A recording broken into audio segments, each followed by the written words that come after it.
ইটা ভাটাত কাম কৰা এজন শ্ৰমিক হঠাতে হৈ পৰিল কোটিপতি।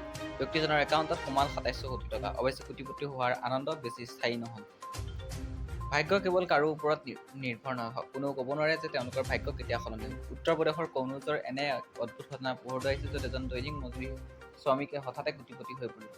কিন্তু তেওঁৰ সম্পত্তি মাত্ৰ কেইঘণ্টামানহে চলিল। একাউণ্টৰ পৰা ১০০ টকা উলিওৱা হৈছিল। তথ্য অনুসৰি ৰাজস্থানৰ এটা ইটা ভাটাত কাম কৰা দৈনিক মজুৰি শ্ৰমিক বিহাৰী লালে তেওঁৰ গাঁৱৰ জনসেৱা কেন্দ্ৰৰ পৰা বেংক অৱ ইণ্ডিয়াৰ জনধন একাউণ্টৰ পৰা ১০০ টকা উলিয়াইছিল। কেইমিনিটমান পিছত তেওঁৰ একাউণ্টত ২৭০০ কোটি টকাৰ বেলেঞ্চ দেখুৱাই SMS এটা লাভ কৰে।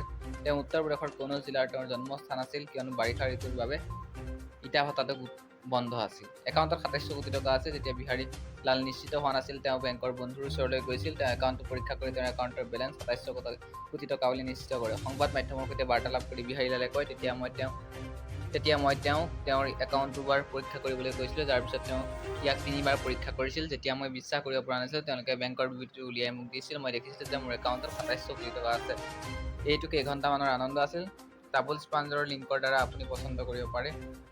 অৱশ্যে তেওঁৰ সুখ মাত্ৰ কেইঘণ্টামানহে চলিল, কিয়নো যেতিয়া তেওঁ এই একাউণ্ট পৰীক্ষা কৰিলে বেংকৰ খাতাত খুচিছিল, তেওঁক কোৱা হৈছিল যে বাকী পৰিমাণ মাত্ৰ ১২৬ টকা। পিছত বেংকৰ মুখ্য জিলা মেনেজাৰ অভিষেক সিনহাই সংবাদ মাধ্যমক কৈছিল যে একাউণ্টটো পৰীক্ষা কৰা হৈছিল আৰু ইয়াত মাত্ৰ ১২৬ টকা আছিল। এইটো নিশ্চিতভাৱে